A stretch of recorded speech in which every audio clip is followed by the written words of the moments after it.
Welcome to Your Music Saved Us, where two friends blast ourselves into the past to relive and recontextualize the alternative Christian music we grew up listening to in the 1990s.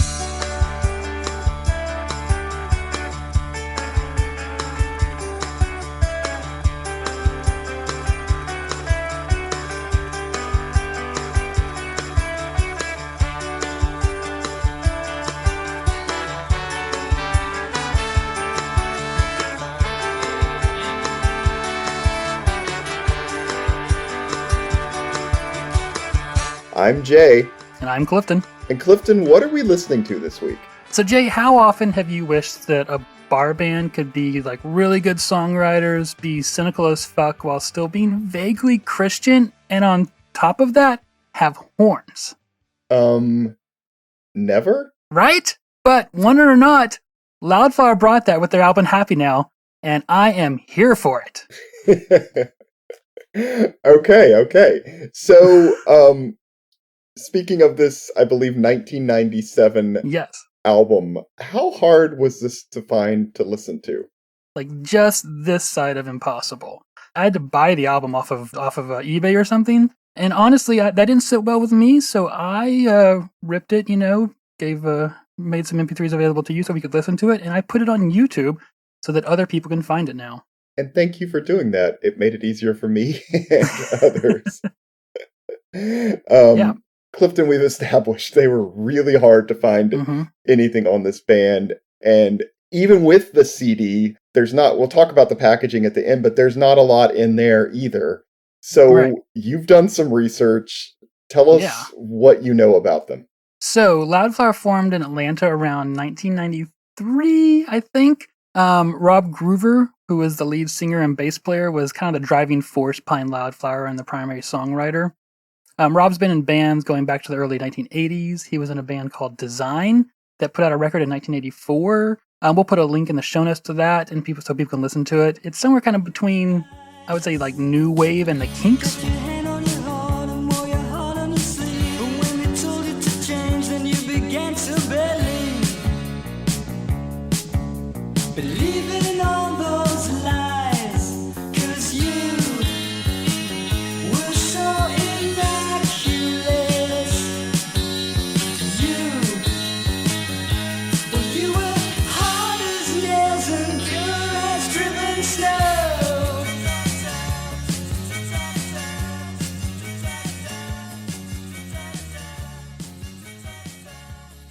I kind of liked it. It was pretty good. Loudflower played in pubs and secular venues, not at all aiming to be a Christian band.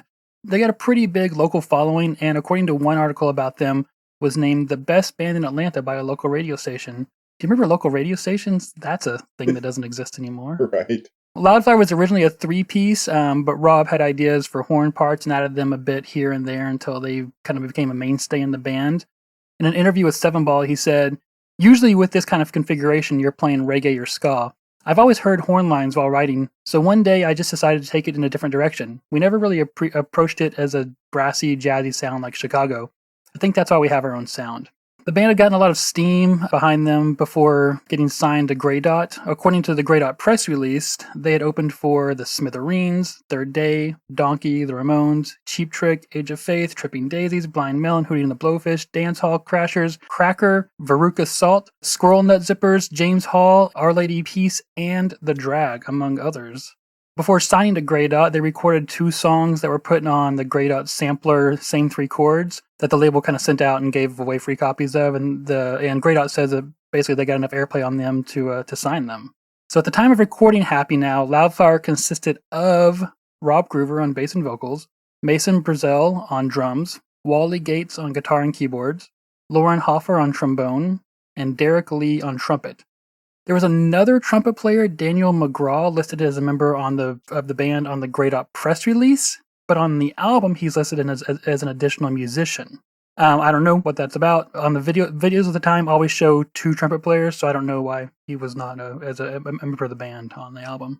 So going through those members, Jason Brazelle, who was kind of the subject of a Cross Rhythms interview some of this information is based on, was a mainstay of the Atlanta music scene from the 1980s and joined Loudflower on drums at the end of 1994. Wally Gates was a longtime guitar player and songwriter. He was originally from New Haven, Connecticut, and moved to Atlanta, very active in both music scenes. He has recordings going back to the mid-1980s on Discogs. A lot of the earlier stuff was punk. The horn players, Loren, Haefer, and Derrick Lee, have less information available on them. In fact, the only music credits I can find for them are just adding touches to other Grey Dot recordings around the same time as Happy Now. Before we decided to review this album, I started an appreciation post about it on the Facebook group 90s Christian Recovery Group. Marty Bush, who was the president of Grey Dot, commented, and he said, "They were not a Christian band, but we liked them so much we really wanted to release this album." And another comment, he said, "They actually wrote and recorded Color of Heaven to sound a bit more Christian." And after reading that, I was like, oh crap. And I sent you a message and I was like, are we going to have to find another album to do? But they are on a Christian label, so what's going on here? So I started looking into that a little bit further. Their drummer, Mason, did an interview, as I said, with Cross Rhythms in December 1997. It's kind of a pretty surface level interview, but he says two things about this album and that kind of contradict that not being a Christian band thing.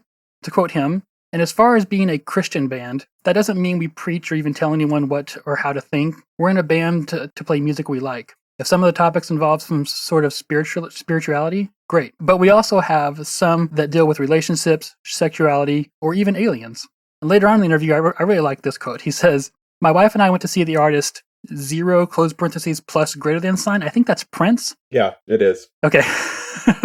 Not sure if you dig him or not, but he does a cover of One of Us by Joan Osborne. Well, when he did that, he had me, my wife, and 19,000 other people in the palm of his hand, making every one of us think in the most funky way you can imagine. That's the way you express your beliefs, not some wimpy, let's hold hands and praise Jesus song. We've played with some Christian bands that were so lame. Great musicians, but just lame. Nothing to make you think or even question anything, just songs about how good everything is. Well, everything's not good. I kind of love that quote.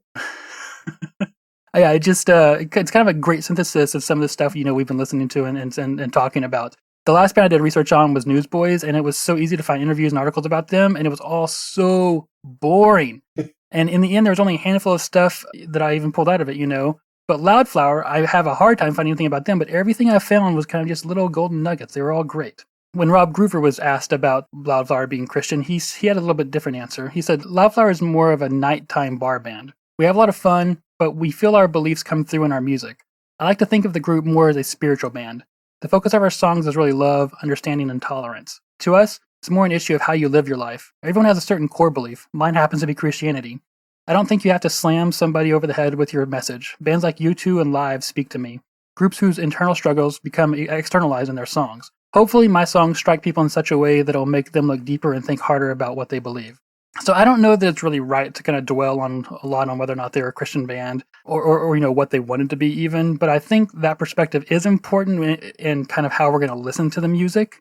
So at least for me, how I understood them back in the 1990s was as a Christian band because they came out on a Christian label. For example, I didn't see that Seven Ball interview, so I didn't know that he described them as a bar band, So I think how a lot of people took this in was just as this is a band on a Christian label, so they're a Christian band. So, there's kind of that a little bit of that dichotomy in understanding them, I think. And that makes sense. And I think, honestly, if we knew the whole story of some other bands around this time, that would be very similar for some other ones. Yeah, probably so. For sure. And I think for a lot of us that grew up in these little Christian bubbles where we're getting this music through a Christian bookstore, for the most part, then, of course, we don't know any better on the receiving end. But yeah, I think as we dig more into some of these other albums, you're going to see something similar. One thing that, just to take us on a tiny tangent, this was released by Grey Dot Records, which was kind of a short-lived record label out of Georgia. And I don't know the whole backstory. I do know they used to do like a little zine called Visions of Grey that I think I got a hold of one copy of before it folded. But Grey Dot, one of the first albums they put out was Third Days. I think it might have been self-titled album that got kind of re-picked up by a bigger label. Reunion. Yeah, which I think may have kind of helped releases like this get made, because I think they probably made quite a bit of money because Third Day became huge. Yeah, so the Grey Dot website still exists exactly how it did before. So it's all still there. Thank you, Marty. Years later, right? Yeah. So I read their whole like backstory that they had on their webpage, and in fact, they say that after a long bidding war, they sold the rights to Third Day's self-titled album to Reunion. So yeah, I think very much that kind of helped them to finance more work on this label. And they put out some pretty good stuff that we'll probably cover on other episodes, like Dear Ephesus is on this, or at least on. Yeah. So they're on the. I don't understand the difference when it changed from Bulletproof to Bullet Boy, but at some point. Their other label, Bulletproof, changed to Bullet Boy. I only ever knew it as Bulletproof, I think. All my albums say Bulletproof. Me too, and I don't know why I think Bulletproof was a little bit more of the like punk or kind of edgier stuff. And edgier stuff, yeah. Grey Dot, had some, but Grey Dot did an LSU re-release. They had a Breakfast with Amy re-release. I don't remember. I'm looking at the lineup of a lot of these other bands that some people may remember, like Johnny Respect, and they released one of the Luxury albums. And we'll talk. I guess I'll wait to talk about where I think Loudflower falls in with all the other Grey Dot stuff. And Loudflower was before Bulletproof broke off, like before they created the other label, Bulletproof. Yeah. Okay, well let's travel back in time again. Speaking of this website that is definitely 1990s era, which by the way, good on them. I'm glad they left it up. Yes, it's fun to look at. But Clifton, what was your first experience with Loudflower? I was crammed into the back seat of a 1990s Ford Mustang that belonged to a youth group intern for our church. We had these interns, which were like college kids, basically that helped with the youth group. So my friend Stuart, and myself were headed from my hometown in North Texas to Dallas or something like that, somewhere in the metropolitan area of the DFW, to see either Squad 5-0 or Goody Hook. I think it was Squad 5-0 though. And I remember Dan, that's the intern, had an album that we needed to hear. It had horns, but it wasn't ska, and that was Loudflower's Happy Now, and I hated it. I remember being absolutely miserable being between the discomfort of a backseat that didn't seem to be designed for a 6'4" tall human being and this god-awful music that was blasting out of this too close speakers to my brain cavity. So yeah, my first experience was hating this album and wishing that someone would turn it off. And I don't know what happened after that, but something changed over the next few years. My guess is I know Stuart owned the album, so he probably made me listen to it over the time. So I probably grew to understand the album more and appreciate it. Because the next memory I have of this album is around the summer of 1999. That would have been after my senior year, sitting in my car in front of the coffee shop I worked at after my girlfriend had broken up with me, and not driving anywhere and not knowing where to go or what to do, but just kind of listening to this album in my car and letting it kind of wash over me as something that was incredibly comforting and had kind of grown to be beloved since the first time I heard it. I remember the album asking me if I was happy now, and my answer always being a resounding no. I remember agreeing that I too had become so disaffected. I remember every little thing I tried to do must have been the crime of the century, and definitely rhymed with wrong, and I remember hitting repeat on 5 minutes after 3 a few times before I let the album continue to its last 3 songs. And most importantly, I remember loving every single fucking song of this album that didn't sound anything like anything else I listened to at the time. And it was interesting, it kind of expanded my music vocabulary at that time. So it sounds like this album was really important to you and definitely something you listened to a lot. Yeah, and I don't think I realized at the time how important it was, because it didn't seem to change my music vocabulary as much as encountering my first punk album or something like that, But it definitely did, and I think I was listening to this and Dear Ephesis's first album at the same time, and I think those kind of made really this impact on me that that what I was looking for was sadder and more cynical music. Well, and we had just a few episodes ago we did Newsboys, right? And that was 96. Right. Mm-hmm. This is just the end of 97, and Newsboys is definitely not cynical. No. They have some clever lines, but it's not at all not cynical music. If it's cynical at all, it's cynical about maybe the music industry or something like that. It's not cynical about life. Right. Yeah. So yeah, this is a pretty big shift. Mm-hmm. And I'll say I knew of this release, but I don't think I ever listened to it until we did this episode. And I don't know why. I don't know if it was just oh, they have horns. Wait, they're not ska. Oh, I'm not interested. Or if I had by that time moved on to just other stuff anyway. Yeah. I'm not sure. But it was interesting and kind of fun to listen to this for, I think, the first time for me. Yeah. As we did this episode. I'll say if Dan hadn't forced us to listen to the album, I probably never would have heard it. The album cover isn't exactly inspiring you to pick it up off the shelves at the music store, you know? Yeah. So, yeah, if it wasn't forced on me, I probably never would have listened to it. So, thank you, Dan. Dude, were there any songs that you remembered, even before you listened to it again this time? Oh, yeah, all of them, really. I mean, every song on this album is kind of a standout in its own way, I think. But really, the big ones that stood up to me that I could still quote parts of or sing parts of, are Disaffected, Everything Rhymes with Wrong, 5 Minutes After 3, and Don't Say Goodnight. Let's talk about listening to it again now. Any expectations before you put it on again? Yeah, so before I first listened to it, I was just taking notes about kind of my memories of it. And I wrote this. I'm a little nervous before listening to this again. I have revisited this album over the years, but not in a critical capacity, just listening to it for fun. So I'm a little nervous I might find something wrong with it that'll ruin it for me. So did it hold up? Oh yeah, 5 stars. It's every bit as good as I remember it being, and maybe even a little bit better. Nice. Very good.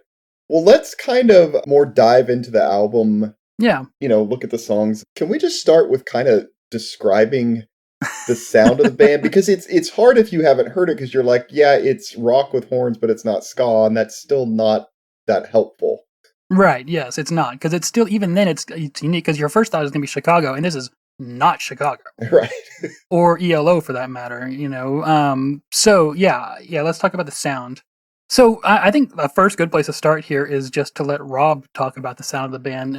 This is from an interview that he did for a radio station. I don't know what radio station it was, because it doesn't say, but it was on the Think Tank compilation put out by Grey Dot Records. Yeah.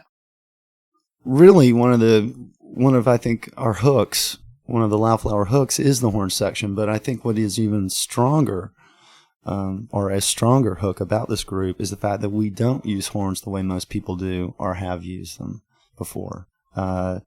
It's really a melody line, a piece of a puzzle, so to speak. It's not something everybody's heard the ska horn hook, and it's generally the same. And then you go back to Memphis horns. There's sort of a traditional sort of stab and punch horn line. And something that I feel like we've been lucky enough to stumble on is using horns in kind of a different way. And surprisingly enough, the horn parts will sound extremely simple sometimes, but there's a lot more playing going on with this horn section than a lot of groups. When you collectively put together a horn part on certain songs, it's 3 or 4 stabs and you're done. These guys are playing every chorus, most of a verse, and part of a break. And it really puts a really it's a very, I hope it's a very unique sound. I don't think people really used horns the way we're using them. Sometimes a lot like keyboards, layering and texture. So I think that's a good description. The horns on it are definitely not a typical ska sound, and they're not also that typical kind of oldies music kind of horn. When I'm going to say oldies, I mean even like before the 70s. Where they're just like a burst here and there to kind of give accent to something. The way I think about them when I listen to this album is they're kind of both backing vocals and a lead guitar. It's a very interesting use of the horns. There's other bands around the same time, rock bands that use horns. Even though the horns sound completely different, I think they're used in a similar way to maybe like the way Neutral Milk Hotel is using them.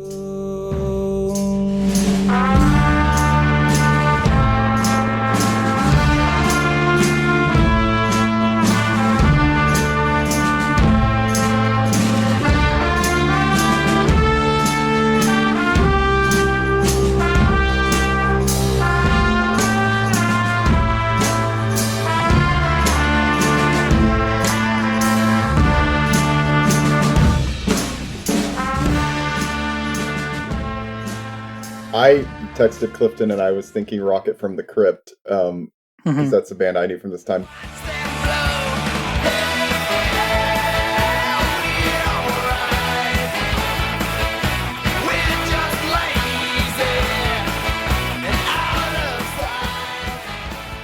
But it's not, I think Loudflower uses horns more than Rocket from the Crypt does, and it's not the same sound. Yeah.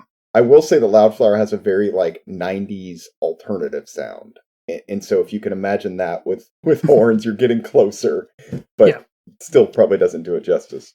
So Last FM described Loudflower as a band that brings an 80s flavor, an 80s punk flavor, and brass instruments to a mixture of shoegaze and alternative, resulting in a unique surrealistic style.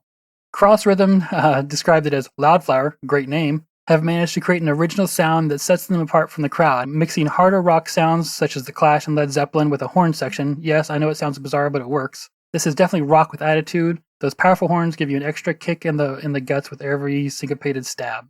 One blog I found that recently reviewed this album, it was Musical Diversity blog. They said Loudflower is alt-rock with horns, not ska-style horns. This sounds like Chicago's horn section accidentally got mixed with a jam session by The Clash and REM.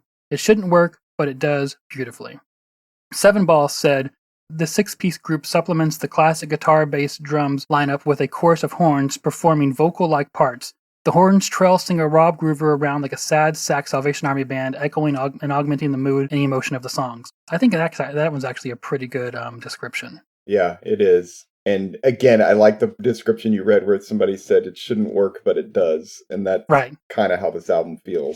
I'll say one other thing, thinking about it, is I wish there was more live footage of this band. There's a little bit on YouTube, but not much. Yeah, and I would love to see better because they're a band that seems like it would have been really fun live. And I'll talk about it a little bit later, but yeah, I think their live sound would have been a little bit different than what we saw on the album too.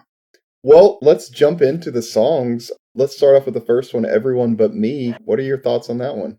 Yeah, so my first note re-listening to this album was, oh, I forgot it opens with this haunting drone and chanting sound.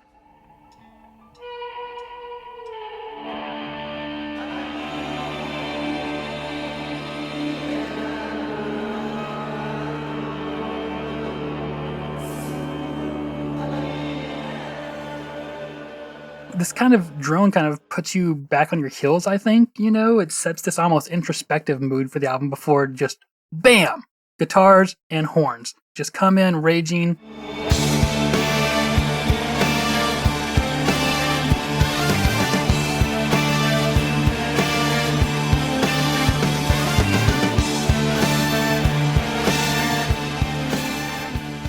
I do not recommend listening to this album at low volumes or on poor headphones or through your phone speaker. Find a way to listen to this in high quality at high volume. And the bam, that same word is what I used to describe it without realizing you had. Yeah, it's just kind of a slow entry and then bam with those horns. So, kind of on this song, I really through a lot of songs, while Rob is singing that's the main thing that's going on. His vocals are mixed very forward and the lyrics are typically very clear. I know I watch too much TV. Used to be a part of your generation. Something's happening. But not in the same way that a lot of Christian music is. This is actually done very artistically. He still has nice effects on his vocals. It's not just put there so that you can't hear the godly lyrics. The vocals are very important, and kind of the golden nuggets of lyrics dropped now and then they're very important to this music. I've always kind of hated music with really good singers. I feel like it often becomes more about technical competence of the singer and showing off than it does about really conveying emotion. And so I've always thought about vocals kind of more of as an actor performing a part. And I think Rob really nails that from his singing on this song and through the rest of the album, from cynical whispers to angry yelling to celebratory shouting, Skinned alive, justified, yeah, laying on beat.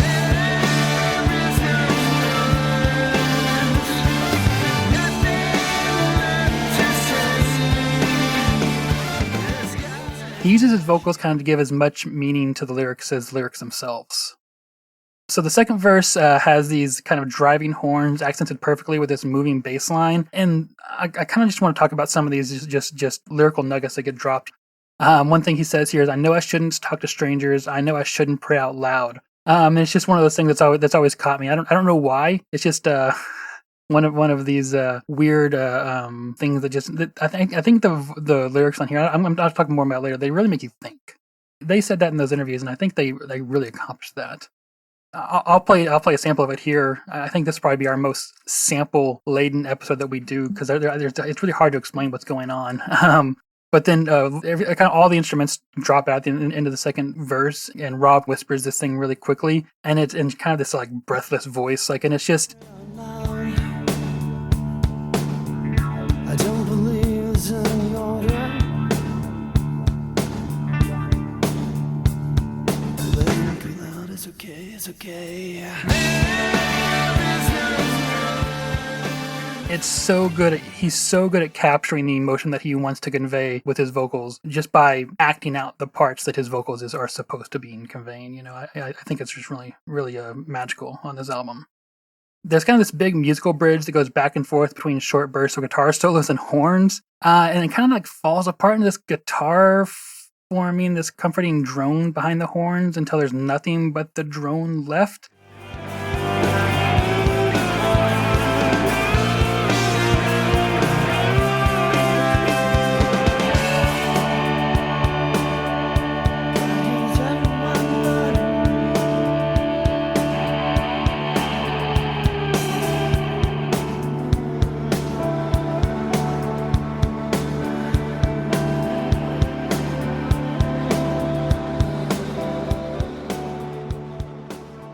And it's just like, damn, it's so good. Like I'm going to put some samples in here. But it's hard to talk about. Like I almost don't have the vocabulary to describe the music here. You know, and I would say that this isn't one of my favorite songs. I mean, like, you know, if I had to list my top 5 songs on the album, this is not one of them. But it's still a great opener for the album. I think it sets a mood, and it kind of shows you what you're going to be getting and the capabilities of Loudflower. Talk about the lyrics a little bit, because I think this is kind of a good intro to what is going on the whole album lyrically. Mm-hmm.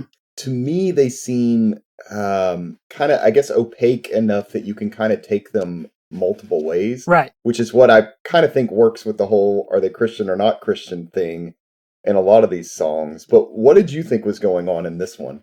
I have no clue what's going on in this song, honestly. And I want to talk about that more in the next song, because the lyrics were not published in the packaging. They are actually available on the website for some reason, which I didn't know about at the time, and I didn't have like a computer at the time that this thing came out, you know. So that wasn't an option for me. Kind of my experience of this album is very much how I heard it at the time, and not what the lyrics were. Yeah. What do you think the song was about? Well, I'm wondering, because he says, "Does God give it all in everyone else but me?" Mm-hmm. And he kind of says that a couple of times, and God heals everyone but me. And so I'm wondering what he's saying. I'm so bored of silence. Yeah. That's kind of the good and the bad of this album lyrically, is that it's not crystal clear like some of the other albums we've covered. Right. Like we had with Rainy Days. If we're completely missing the point of these lyrics, please email us and let us know, kind of thing, because we definitely have some questions on it. But I do like, there is a lot of questioning in the lyrics on this album. Mm-hmm. It's not so straightforward, and that does make it, to me, much more interesting to listen to than, again, Newsboys or some of the other stuff we've covered on here.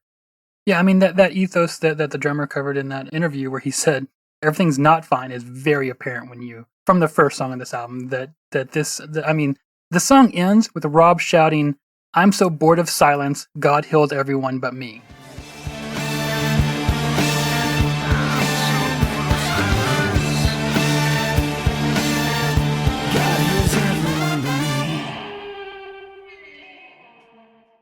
Yeah. You know, which I actually misheard as God hears everyone but me at the time, until I saw the lyrics, going through it this time. I remember this album being kind of dark, and it's darker than I remembered, honestly. For something coming out of the Christian market, I think we talked about this with Rainy Days, was that it was a lot darker than other things. And this is way beyond that. This is not only dark, it's actually cynical and introspective, and yeah, we'll talk about that more. But it's a very cynical album, I think, but nuanced in a very nice way. Well, tell us about Disaffected. All right, so Disaffected is a great song. It's one of my favorite songs on the album. It starts with kind of this rolling drums and punkish palm-muted guitars, and the horns come in with kind of this soft melody line.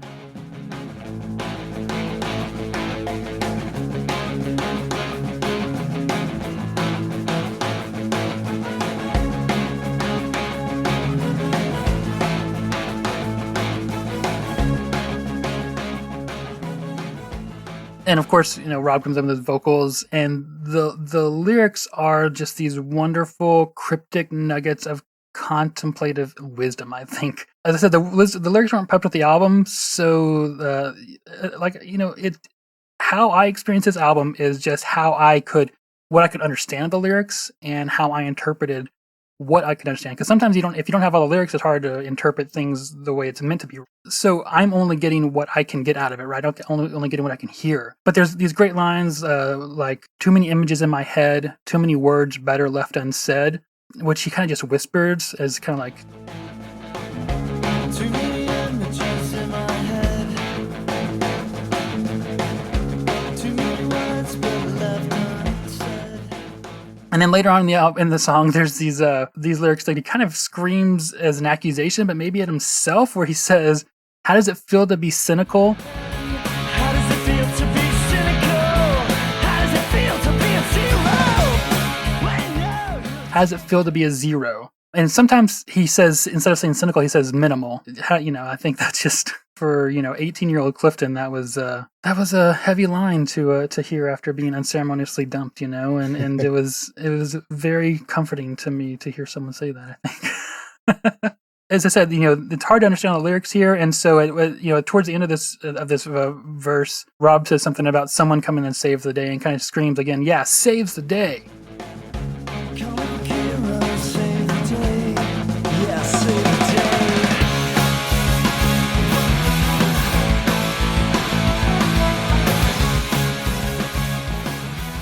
And there's kind of this instrumental chorus with driving guitars and a bouncing bass and blasting horns. It's wonderful. And it's really over halfway through the song before we really get the key of the song, which is Rob finally comes in and kind of everything just stops around, and he just kind of drowning swallows the words, "I'm so disaffected." Yeah,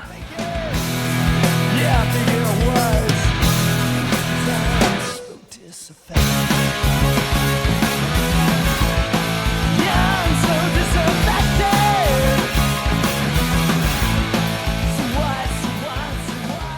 Which is kind of the rest of the song. And the rest of the song is just, "I'm so disaffected. Yeah, so what, so what, so what?" It's kind of an anthem about being disaffected. And I think we've kind of talked about it a little bit so far, is there's just enough lyrics to evoke an emotional response, but leave room to kind of put your own story right on top of them. And it kind of lets you customize each song and this album kind of to whatever you need it to be for you. And I think that is really fantastic songwriting, that it can mean something to the person singing the song, but it's also open enough for someone else to put their own meaning, their own story on top of it. That's a good way to put it. And that's one of the reasons I've kind of enjoyed listening to this now is, 2021 version of Jay. Because there's enough room for interpretation in this, and you can take it a lot of different ways. Mm-hmm. And so it's been nice. Disaffected, I would say, is probably one of the loudest songs on the album too, if not the loudest, right?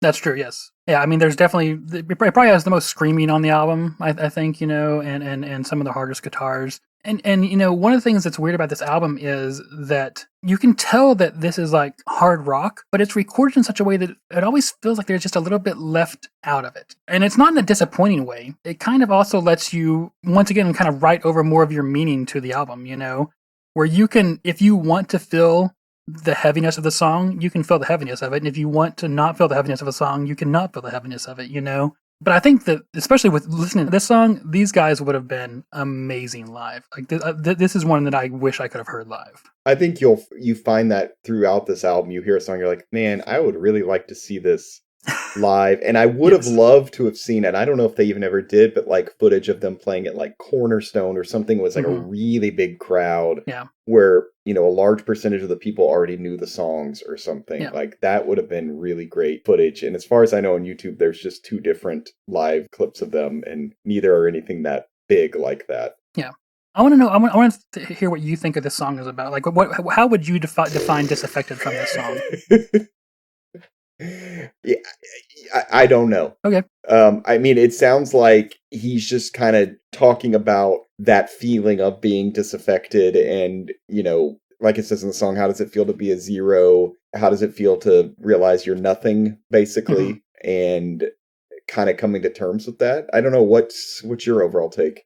Yeah, so that's for me. I think this song was really, about being cynical and isolated and kind of feeling unaffected by the world, kind of passing you by, like that like often ripped off scene in movies that was kind of like where like a character is sitting still in the world, kind of like people are walking past them very in quick speed. I think that's kind of the visual representation of the emotion of this song. But we do have an interesting thing here, which is that we actually have Rob talking about what he thinks this song is about. It's really. It's one of those things where you just get inundated by the world. Too many commercials, too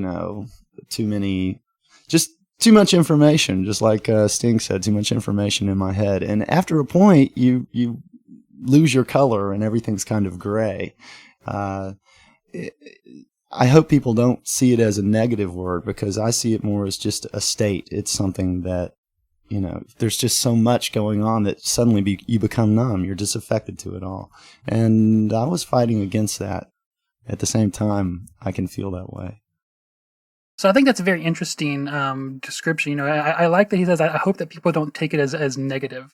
When he's obviously describing a what most people would categorize as a negative experience or a negative emotion, And I think that is something else that, and I'll talk about it more later, but I think that's something else that I really loved about this album, is that it lets you exist in this emotional state while also, he said that he's dealing with this and trying not to be that way, and I think that's a kind of a key to this album, is that it is cynical, but there's also this kind of, nuanced glimmer of hope in everything that it does. Yeah, I would agree with that. All right, we're going to skip ahead, and we're at a song I wanted to just talk about for a second that you didn't have on your list originally, but Save Your Business. So this is one I really liked. The music is good, too. It's not a bad song, but I really liked the lyrics. Yes. Which seemed to me about kind of making money off the gospel. Maybe I'll just say it that way, kind of thing. We're talking in pretty tongues at night. Yeah, more fuel for my ignorance. And to me, I took it as kind of addressing, he says, yeah, the Save Your Business, did it bankrupt my soul? Yeah, the Save Your Business confession wasn't whole. And I liked this song because I thought it kind of talked about the hollowness of that stuff.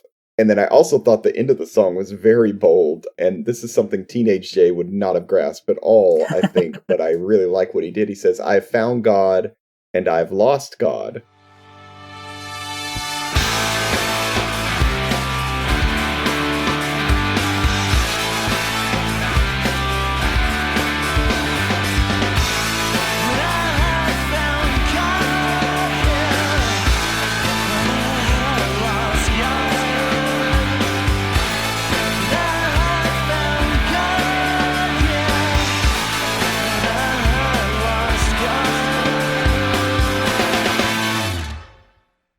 Which I thought was a great way to follow up that found God thing that you hear all the time in church.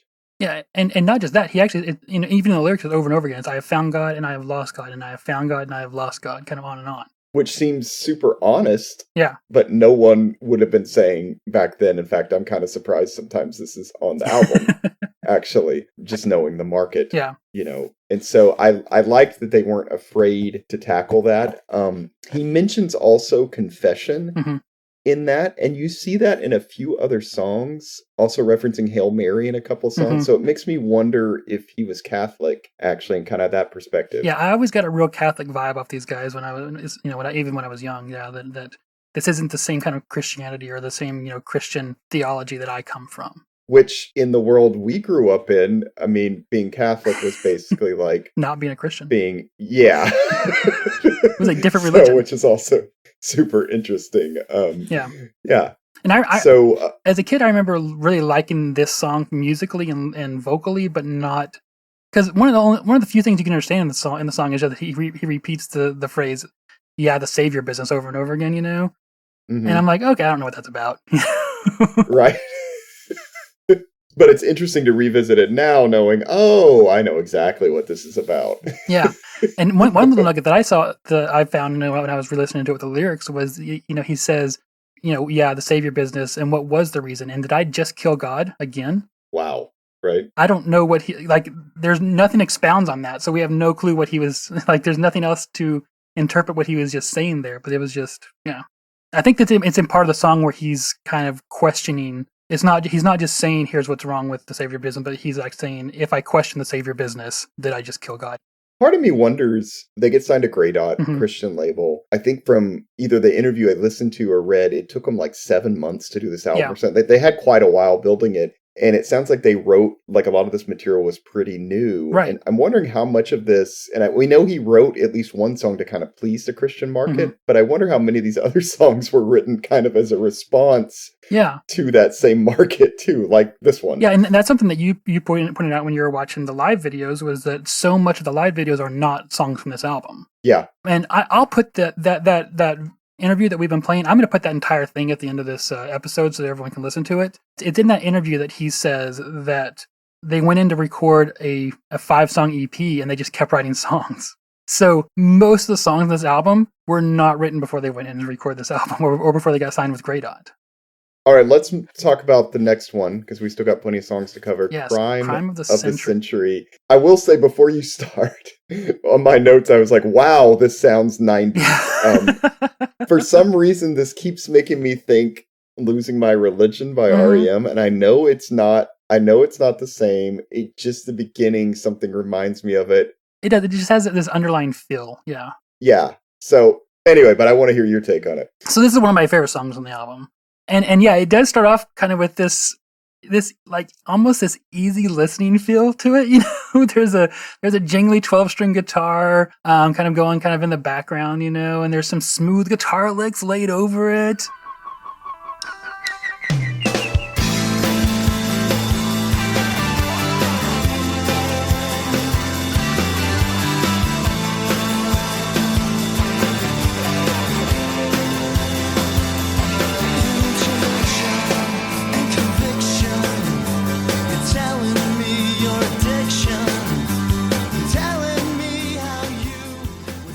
And when Rob's vocals come in, as you pointed out, the first few lines do have a bit of an REM sound to them, kind of the way he delivers them. It really does very quickly fade off into just being more of kind of Rob's more gruff, you know, vocal delivery here.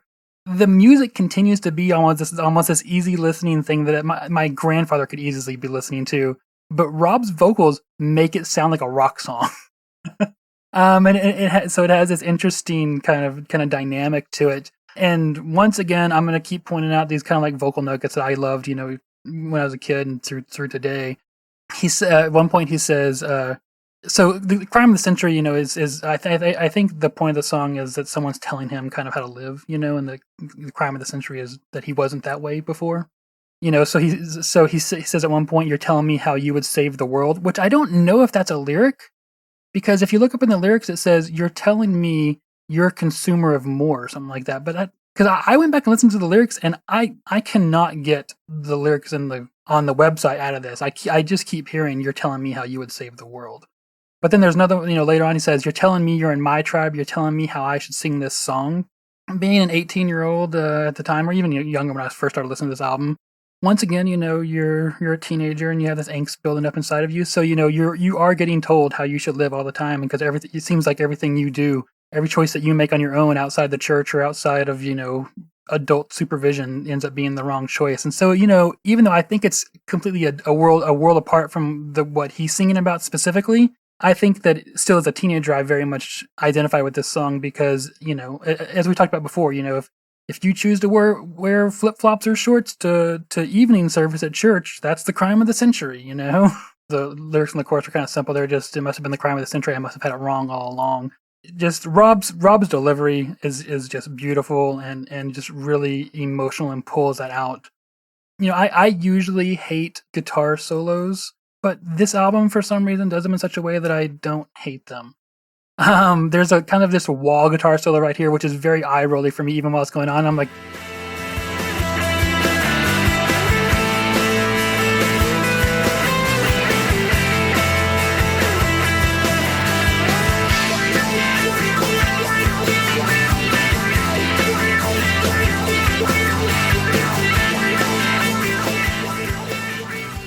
yeah, it still works. Damn it, you know.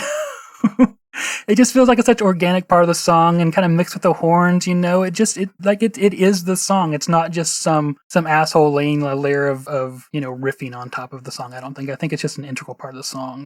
kind of going back to the lyrics a little bit, as we talked about a little bit before, I didn't have a lot of music that had, the kind of just this cynicism and anger of this album. That kind of emotion was missing from a lot of Christian music for me because it wasn't, Christian music isn't allowed to go there. It's not allowed to be hurt and angry and cynical. So I really kind of identified with just both the smugness and sarcasticness of this song. Yeah. Because oh, I did something wrong. It must have been the crime of the century. This song is actually really impressive too musically because it's built kind of layers upon layers upon layers, and so that by you get to the end of this song.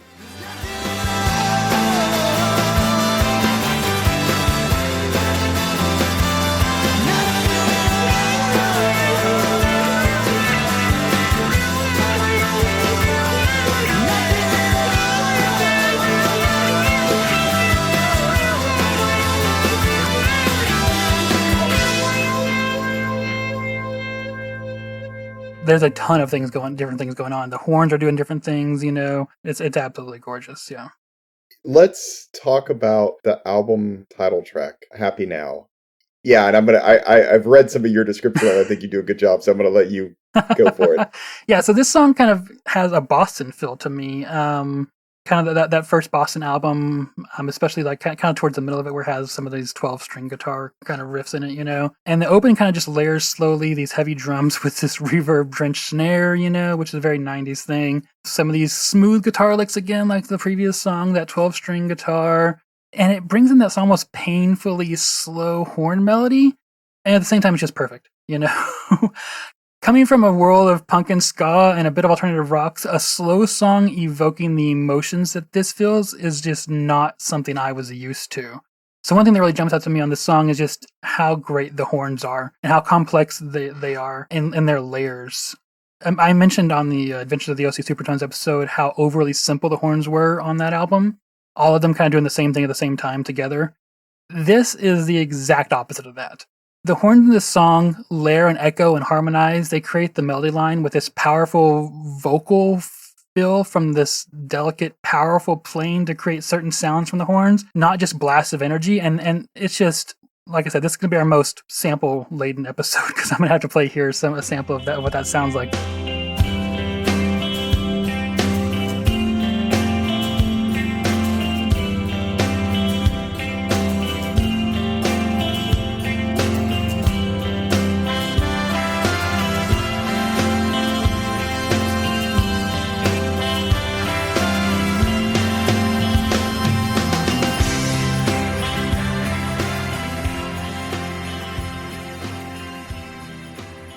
It's so beautiful.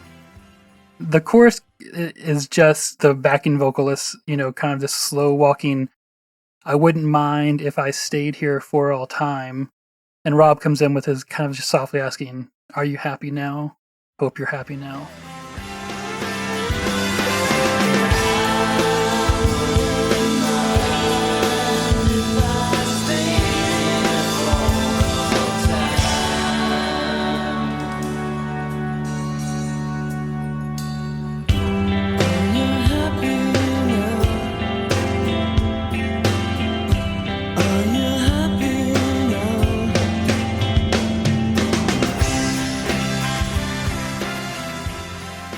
I feel like the chorus on this song is maybe a little more understated than some of them, but it works really well with those lyrics. Yeah. And that "Are you happy now" could apply to like anything. And so I think this song, I can see why it's the album title because it fits so well with any situation, and it's a good one. Yeah, and so let's talk about that because going back and reading the lyrics was kind of amazing to me because it's both a little bit what I thought the song was about and also not.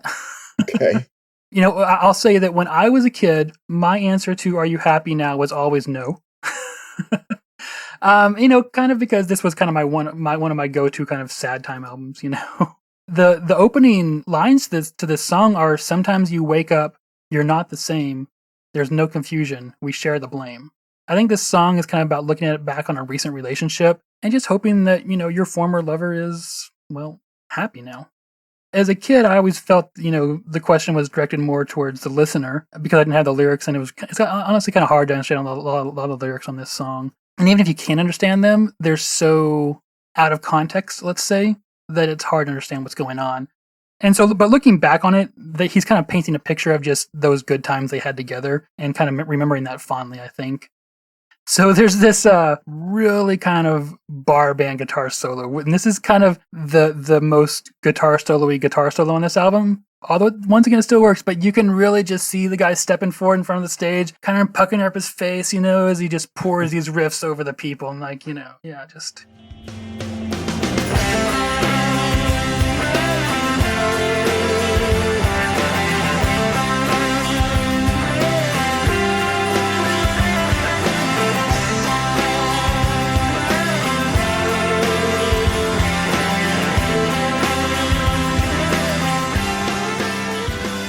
You're welcome, people at the bar.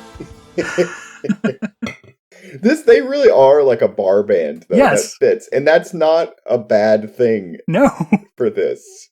Yeah, like I said in the intro, I didn't know I wanted this, but it turns out I did.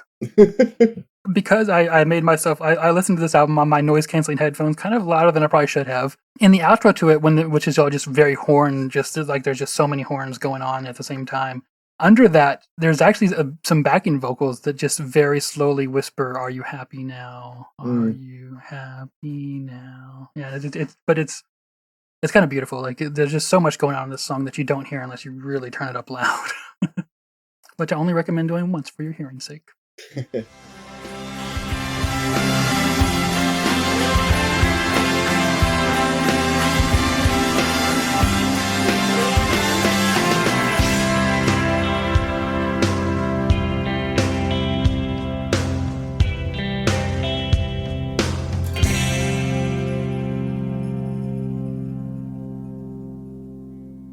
Tell us about the next song, Everything Rhymes with Wrong. Yes. So this is another one of my favorites on the album. Probably like my second or third favorite, if I'm ranking them. It probably has like the shyest song intro on the album until the bass comes in and kind of just kicks everyone in the ass. And the horns come in like, wanna. Okay, anyways.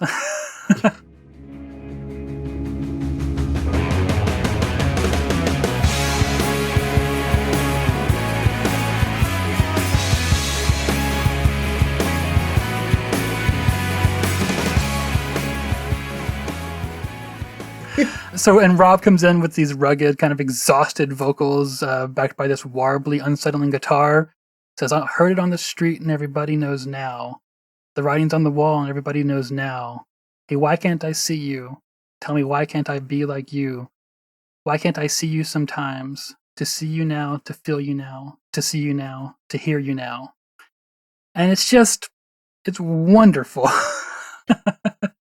Kind of first, I guess, the cynicism of the lyrics, especially on the second verse, he says, I guess it's just a phase that I'm going through. I guess it's just an attitude that I've learned so well. Guess it's just a phase that I've been going through.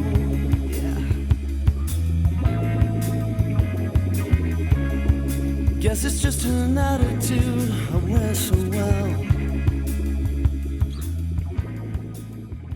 The cynicism of those lines is just like, mwah, beautiful. Although I did this is the lyric I misheard, which I always heard it as, I guess it's an attitude I wear so well instead of I learned so well, which I think might be a little bit more cynical. Yeah. So I think the key to this song is kind of the horns are kind of always working against each other to create dissonance, and everything about this song wants to make you feel uncomfortable while also wrapping you in this warm, comforting blanket of cynicism.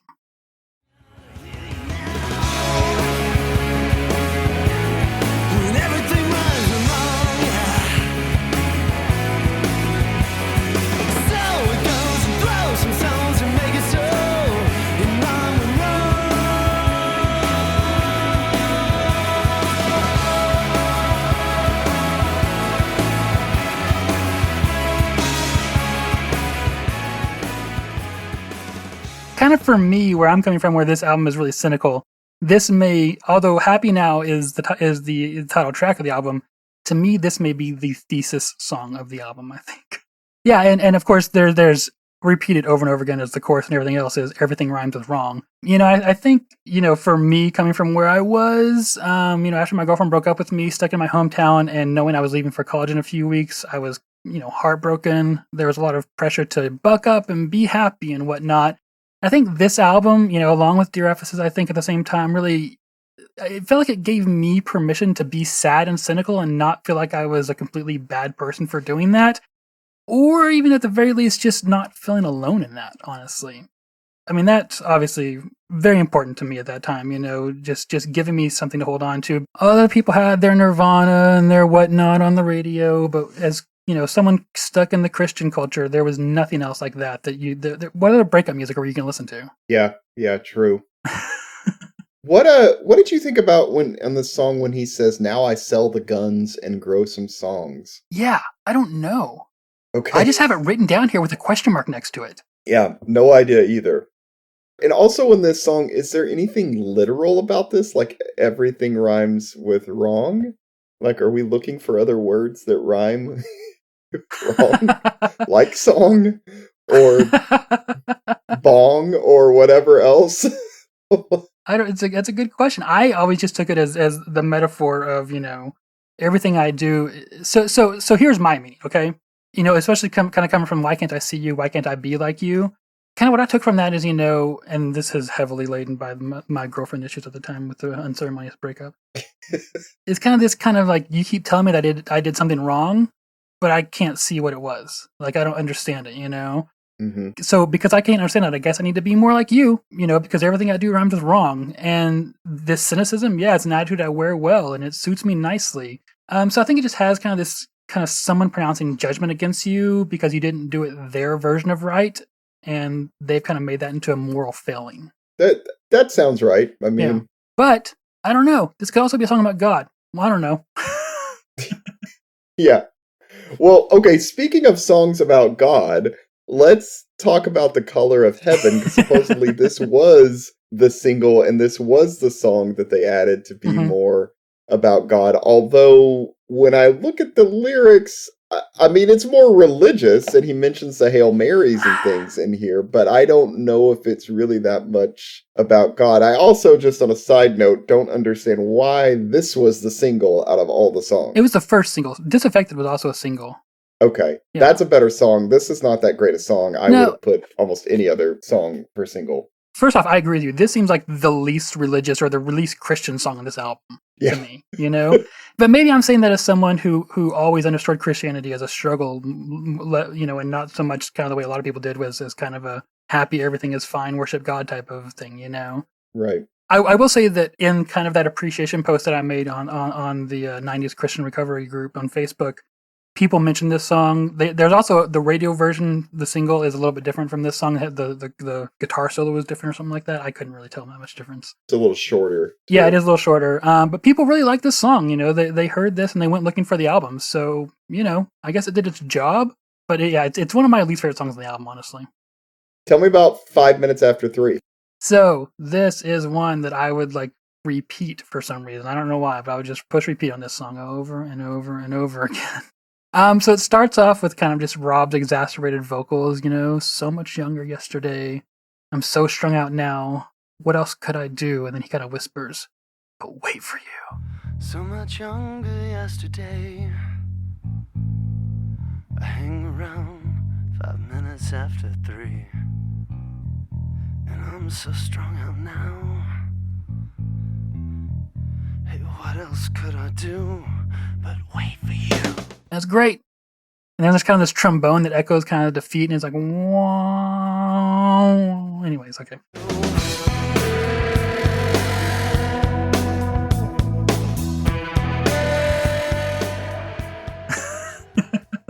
But this is I think maybe the reason I fell in love with this one is because it has the most golden nuggets of lyrics on it, especially for Breakup Clifton, I found your letters, threw them away. I'll do anything to get a reaction. I'll take the fall, let it ring when you call. What else could I do? Because I still want you. And I think that's another example, kind of one of those almost nonsense rhymes, and it's cheesy as fuck, but it works. And because it kind of just lets you put your own meaning on top of it, right? Yeah. There's also a line, if I only had a gun. Right. Yeah. This gets dark. Yeah. This is a dark song. I mean, this to me sounds like a really dark, just I've just been broken up with type song. Yeah. And I thought we were in a good place, and then you were gone all of a sudden, and what else could I do but wait for you? Yeah. The song is beautiful, honestly. There's just, once again, there's all these layers going on of just like overlapping things, and the horns are beautiful. What else would I do? Pray for you. Pray for you. Liar, confession, the truth and deception. Anything will get a reaction. I'll take the fall, let it ring when you call. What else could I do? 'Cause I still want you. You got me. What else can I do? What else can I do? What else can I do? What else can I do? What else can I do? What else can I do? 'Cause I still want you. I'm kind of like interpreting the song. I guess I'm torn between two things. Is this a song about a relationship that went bad because of lies? So like there's this line, lie and confession make the truth a deception. But then the very next lines are, I'll do anything to get a reaction. I'll take a fall, let it ring when you call. What else could I do? Because I still want you. And that part makes me more think about like kind of a relationship that's gone from hot, and intimate to cold, and the other person's doing just fine with you playing a smaller role in their life. Right. And the protagonist is kind of left trying to get anything of the other person's attention. Either way, I want to say, not a healthy place to be, man. Get out of there. That's 2021 Clifton talking to you. That's not 1999 Clifton talking to you. Right. Oh. Well, take us to the closing song, Don't Say Goodnight, which the lyrics aren't on the website for this one. I don't know why. They are not. And I'll be honest, when I first heard this, I wasn't like I had it. This is one of those, I was doing something else and had the music playing, and this one came on and I thought, oh, this must have switched to another album. Right. I was not sure this was the same band. Yeah, and it has that feel in the album. It's kind of it comes out of nowhere, a little bit of surprise, Yeah, and maybe that was the only place they knew where to put it was at the end. Yeah, and you can kind of see this as a show closer kind of thing, Yeah, and it's kind of the most I think Chicago sounding song on the album. Honestly, it's a fairly simple song with just this kind of classic bouncy piano note, kind of that thing, There's an old joke in indie rock about songs being recorded over a telephone onto a broken answering machine because of the shitty quality of some of the records of old. In this case, it's actually kind of true. But they talk about one of the techniques they use in this song to capture some of the feel is to record some of the vocals over speakerphone that Rob called into. So he called out on a phone into another phone where they put on speakerphone and then recorded his vocals over that.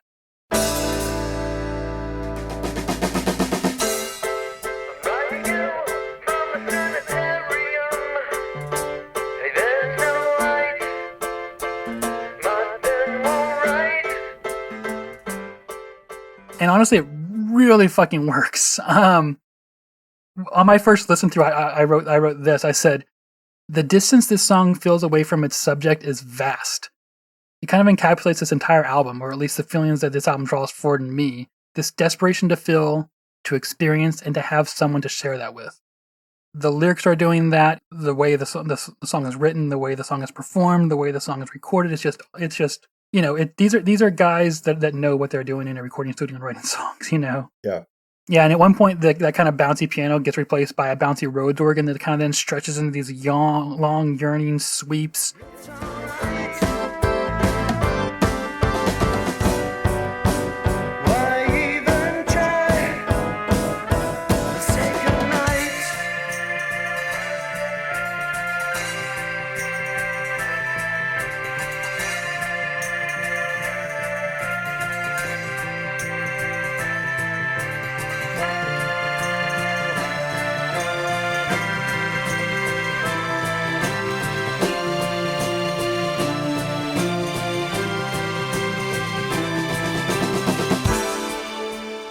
The horns begin to overlap and kind of these swelling and fading drones with a little grit to them. And then toward the end of the song, I started to remember how it would end on my first listen through. And I wrote, I know the outro is coming where the horns get kind of swingy and my anticipation is a bit uncomfortable.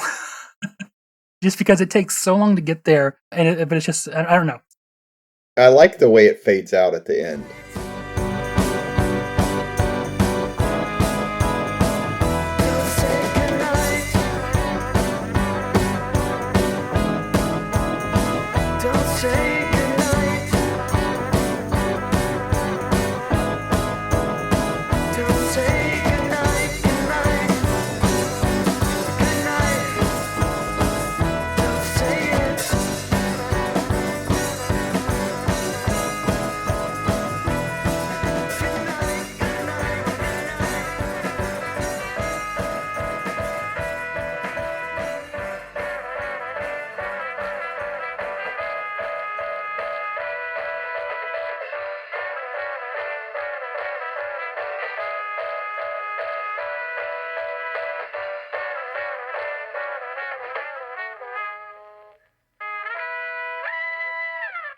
Yeah. Yeah, me too. Me too. Yeah, it's just, but it's a gorgeous song. It's a gorgeous last song to the album. And in a way, the lyrics and the feel of the song kind of reminds me of Just Brazille, I Type for Miles, even though they're completely different songs. It has some of the same feelings of desperation for one last chance, I think. And you know, as a kid, I think it kind of made me feel like going crazy wasn't the end of the world. But it has these great lines in it. I'm writing to you from a sanitarium. There's no light. My pen won't write. Hold the line. Don't say goodnight. Too many words can save me. Too many words can break me. I really like that line. I'm writing you just to see what comes through. And then there's kind of this pleading, this is just a phase. I swear this is just a phase. Don't deny. Don't say goodnight. This is just a phase. I swear this is just a phase. Don't deny. Don't say goodnight. Then it fades out. Yep. And for me, as it fades out, the first thing I'm going to do is start the album over. And I think that is a good album. So, you're talking about it right now. What are your overall thoughts on the album? It's so hard. You know, I obviously I really like this album. Before we go too far, we skipped a lot of great songs. So I do want to give some shout outs to some golden nuggets of lyrics here that happen throughout the album. Right. On Clouds, there's the line, "Will all God's angels laugh at me?" I think that's pretty great. On Always Tomorrow, both these next two lines are from Always Tomorrow. Too many images in my head, too many words left unsaid. Yesterday was lost somehow. I left it in a box downtown. From the song Comfortable Bed, it's winter here still. In For a Little Sunshine, I hear that men would kill. All I know it was winter, and it's winter here still. For a little sunshine, I heard that men would kill. From the song Routine, my heart's been splattered all over my sleeve. Although I've always heard it as my brains are splattered all over my sleeve. Okay, that's different. Yeah. And from Can't Change Yesterday, I know all my discretions, TV dinners, and a rubber coat. Just those weird cryptic lyrics. I love them. One of the things I really noticed on this album is that the vocals on this album seem to fill the entire album, while the lyrics seem sparse. You know, as we've mentioned over and over again, I think that gives you just enough scaffolding to build your own meaning on, and it gives you a lot of room to customize this album to yourself if that's the kind of person you are. And I think that is one of the beautiful things about this album is that it's artistic enough to let you complete it. So a couple of my thoughts on this, and I never heard this before I listened to it. I guess I don't know if it's a critique, but one thing to know is this, to me, it does have a very 90s sounding or feeling sound, which again, we're covering 90s music, so it's not a bad thing. But there's been a few albums we've listened to or we are listening to that I'm surprised how much they still kind of hold up's not the right word, but they don't sound so 90s. This one fresh. Definitely has that 90s sound. Mm-hmm. But the horns work really well with it. Mm-hmm. I would have loved to have seen them live. Yeah. And I have to think, because this album is recorded well, it sounds good. I just have to think they might have been a bigger band had this album come out a couple of years earlier. Mm-hmm. Like, I think if this came out in 1995, for instance, they would have been huge. I mean, you think like stuff like Johnny Q. Public was at the time. That was Sixpence's whatever album that was, the good one. But yeah, that crossover album, and it's before that one. This is that Beautiful Mess, kind of their really good one. Like Fleming and John. There's a bunch of albums at the time that I think this would have fit well with, that were just kind of like alternative rock that were good. And I worry, but because this came out late 97, like almost 98. And I think by the time it came out, in the Christian music scene, things had kind of moved in a little bit of a different direction. Yeah. Ska. And I wonder if that's part of it, like, oh, it's not ska, so we don't know what to do with it. And already, like, by this point, you've got some weird stuff. Like, I kind of put some in the notes, but at this point, I mean, you've got that Danielson Family album is out.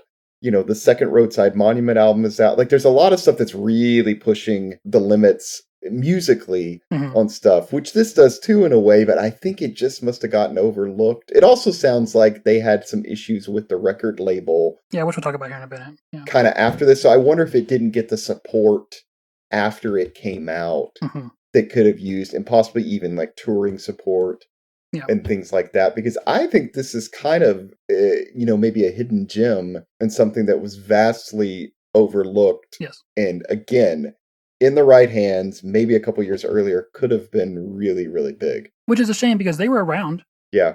And it sounds like they had a huge following in Atlanta. It just took a while for them to get signed and for them to get a record made, Right. But yeah, it is a shame that it didn't go further. Yeah, and let's get back to that why it didn't go further thing, because there's some information that we have here and some thoughts on that. But let's talk about the cover art, because I think it's pretty shitty. It's not bad. Like, the style doesn't bother me. I just don't understand what's going on and what it has to do with the album. Yeah, and that was my note. My note was, I don't get it at all. So for those of you who have not seen the cover of this album, we'll put it on. It'll be on our website. But it's like, has this kind of whitish background that maybe looks like animal fur or something. I don't know what it is. But then on top of it is like this crescent metallic seal kind of thing. I don't know. But it's a picture frame, and in the middle of the picture frame there's an old-timey picture of a guy in it. Wait, are you sure? I think it's a woman. Is it a woman? Oh, well, see, we don't know. Okay, there we go. Know. Okay. Of a person in it. And then it just at the top it says Loudflower, and at the bottom it says Happy Now. If you look at the CD, I like the CD design. The CD design is kind of this navy blue with just some white stars kind of rotating around it, looking like that just says Loudflower Happy Now, but in the same font as Happy Now on the cover. I think that design looks good. So the CD holder is actually white in the if you have the CD, it's white. But if you remove it, behind it is a graphic of kind of two guns kind of distorted into a circle, which looks kind of cool. But you don't see that because it's not a clear CD holder. And how did you even know to pull that back and find those, Clifton? Well, I mean, I think I was scanning the back of it. I took it off to put in my scanner. Well, that's kind of a fun little find. Yeah. Because you wouldn't, there's no way you'd know unless you pulled off. And so then you wonder, what's that about? Yeah, right. Although there are two references to guns on this album. Selling them, and If I Only Had One. Yeah, this is, the packaging, maybe one criticism, or maybe it's not. One thing, though, that makes me think is I have no idea what this band sounds like by looking at this. Right. That might be good, that might be bad. A lot of times you're like, oh, this is a punk album, or oh, this is a whatever album by looking. This one, no idea. Yeah. And I think one of my biggest things was that it's fine. It's not corporate and boring, at least. But my biggest thing is that there's no overarching theme. Yeah. And I think if they had taken the theme that's on the disc and kind of incorporated that, made a whole theme of the album cover and the artwork and everything out of that, they would have gone a long ways. Like, it seems clear to me they spent some money on this album. I mean, it's how many songs long? Like 15 songs long. It sounds good. Yeah. And they were obviously trying to promote this band a lot. I mean, even with that interview on the sampler. But why didn't they put more effort into the packaging or include the lyrics? Or it's a great question. I don't know. The packaging is one of my biggest disappointments with this album. If it had packaging, it could have been epic, honestly. I agree. It's a disappointing part of it. I think we should get into Where Are They Now, because we're gonna learn some interesting things here. Okay. In the intro, I read a comment from Marty Bush, the president of Grey Dot, but I only read part of his comment. I want to read you the whole thing here. He says, "They split up soon after this album. We also had legal problems and had to pull and destroy thousands of CDs. Really sucked. I'm still great friends with the founder, lead singer, bass player Rob Groover. They were not a Christian band, but we liked them so much we really wanted to release this album. We had a lot of interest from big mainstream labels to pick it up, but never happened. Still one of my favorite Grey Dot releases." But what's that thing about legal troubles and destroying the CDs? In 2010, an anonymous person wrote the following comment on the Cross Rhythms review of this album online. "What happened to Rob and the rest of the band was truly a shame.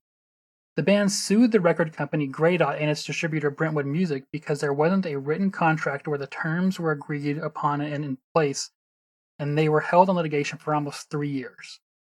The bad news was that there was so much hurt because of the litigation, especially what appeared to be self-centered actions by former member Wally Gates and label owner Marty Bush, that the band felt paralyzed and decided against doing anything else.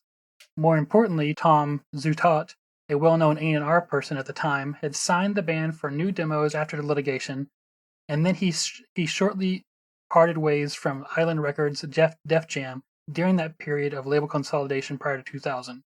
So the band put their hands up in the air and said, time to take some time off. The band was so close." I mean, even without knowing that backstory, just hearing this album, you're like, yeah, this band seemed on the verge of being really big. And I know I said if it had come out earlier, it would have been big, which I think is true. But even had it had the right support when it came out. Yeah, it could have beat it. Yeah. Right. And, I actually tried to hit Marty up on that Facebook group, and I didn't get a reply from him. But where are they now after that? So they quit, and so what are these guys going to do? So in my search for information about the band, I actually found a band on Facebook called Loudflower. I asked them if they were the band that put out Happy Now, and they said they were not. As I mentioned in the intro, I really couldn't find any information about the horn players. Guitarist Wally Gates actually took his own life in 2009 after a long battle with depression. After Loudflower, he went on to be an important part of the Atlanta music scene, producing albums and playing for a while in Kathleen Turner Overdrive, which is getting some attention these days. Drummer Mason Brazelle actually passed away just last year from complications of a bleeding ulcer. After Loudflower, he continued to play drums in Atlanta until he retired from live music in 2002, at which time he was given this big send-off by all the people who'd worked with him over the years. And after that, he seemed to go on and have a successful career in radio. Jay found the Facebook page of Rob Groover, and he seems to be living a normal life. And I think he's still in Georgia. So, that's what we know. Yeah, we got it. So what are we doing next episode? We are going to do the Merbabies 1997 Jackson Rubio release, The Merbabies. I am looking forward to that one. I've never heard this, so I am too. It's one that friends owned, and somehow I just missed it completely. So, before we close out the episode, I want to thank 2 members of the 1990s Christian Recovery Group on Facebook for helping us get copies of 7 Ball that we used in sourcing information for this episode. Kit B and Pastor Bob Z from Cleveland, Tennessee.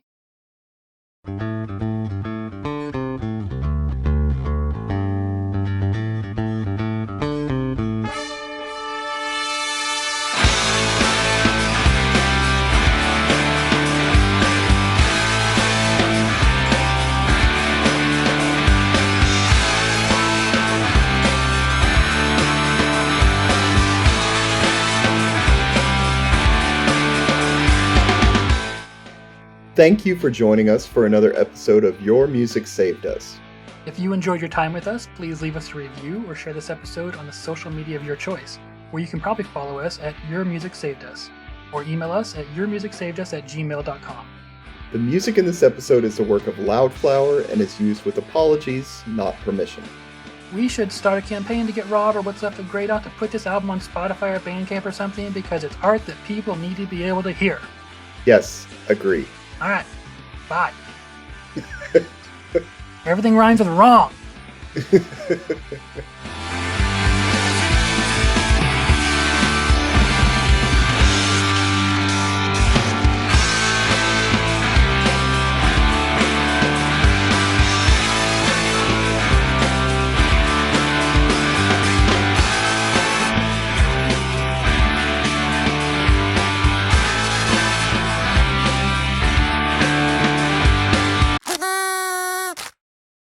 We are in the studio with Rob Groover, the bass player and vocalist for Loudflower, and we are talking about the new record, Happy Now. Rob, what can you tell us about this new release? Well, it's one of those projects. We started off recording. I think we were going for a 5-song EP or something like that, and as it moved along, we just kept writing and recording new songs, and next thing you know, we're up to, 15, 14 tracks?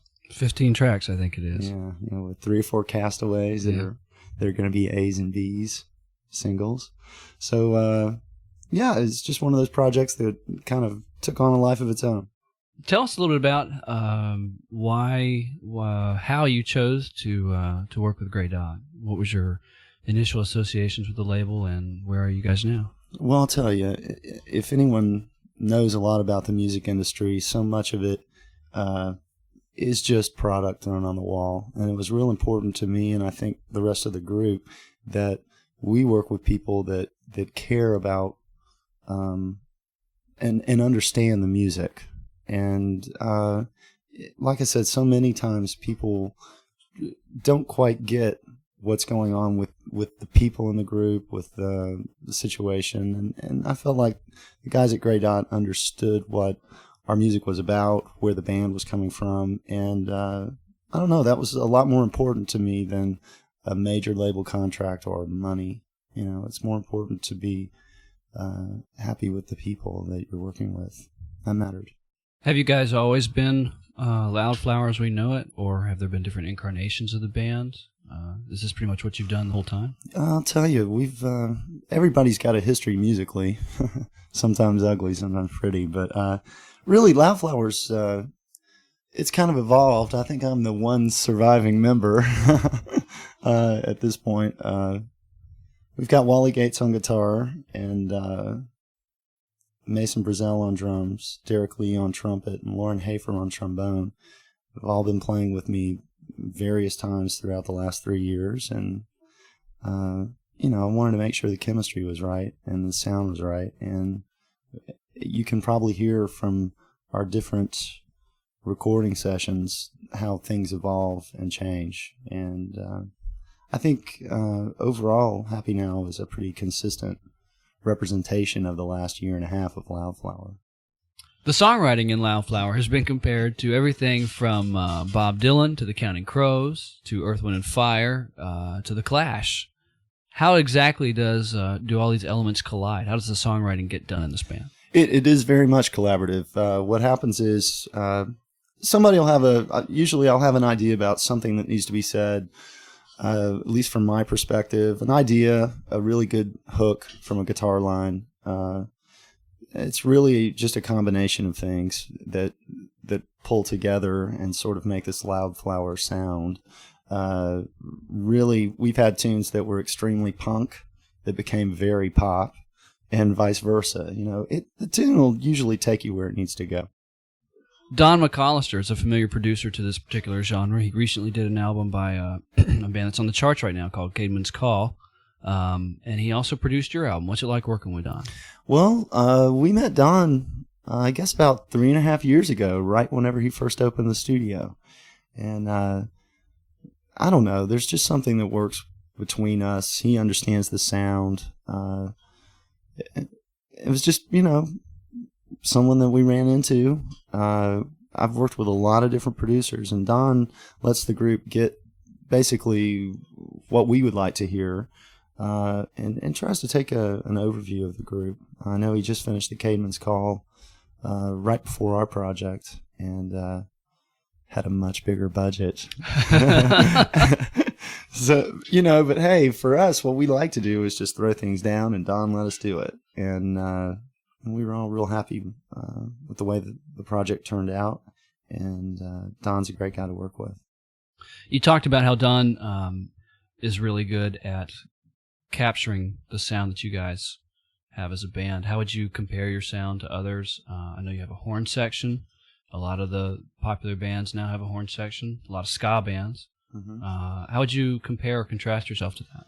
Really, one of I think our hooks, one of the Loudflower hooks is the horn section, but I think what is even stronger or a stronger hook about this group is the fact that we don't use horns the way most people do or have used them before. It's really a melody line, a piece of a puzzle, so to speak. It's not something everybody's heard the ska horn hook, and it's generally the same. And then you go back to Memphis horns. There's sort of a traditional sort of stab and punch horn line. And something that I feel like we've been lucky enough to stumble on is using horns in kind of a different way.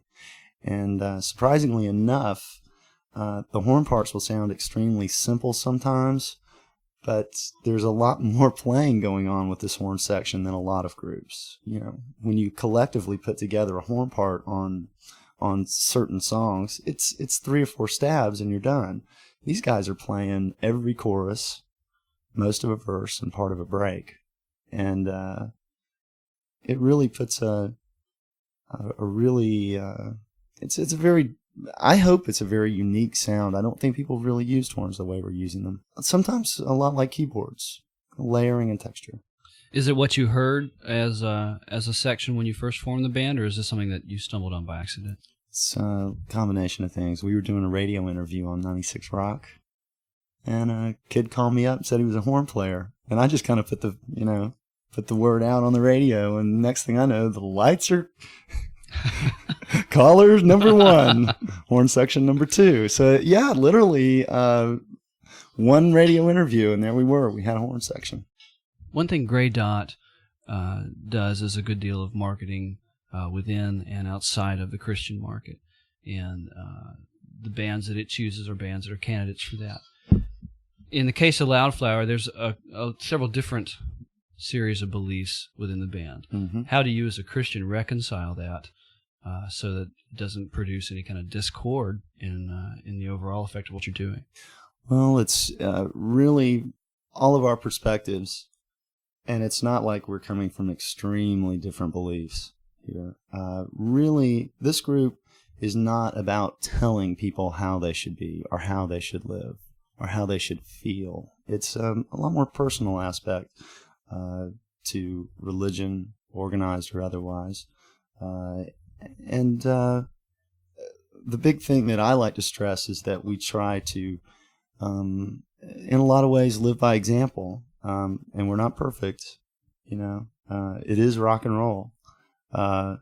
But as anyone can tell you, you know, you just have to go and live and do what you do and try to lead by example. And I think that's something, especially on the record, you'll hear me wrestling with a lot of different ideas, a lot of different thoughts and beliefs. And that's important for me to grow as a Christian and as a person. And I think that's something important that people need to explore.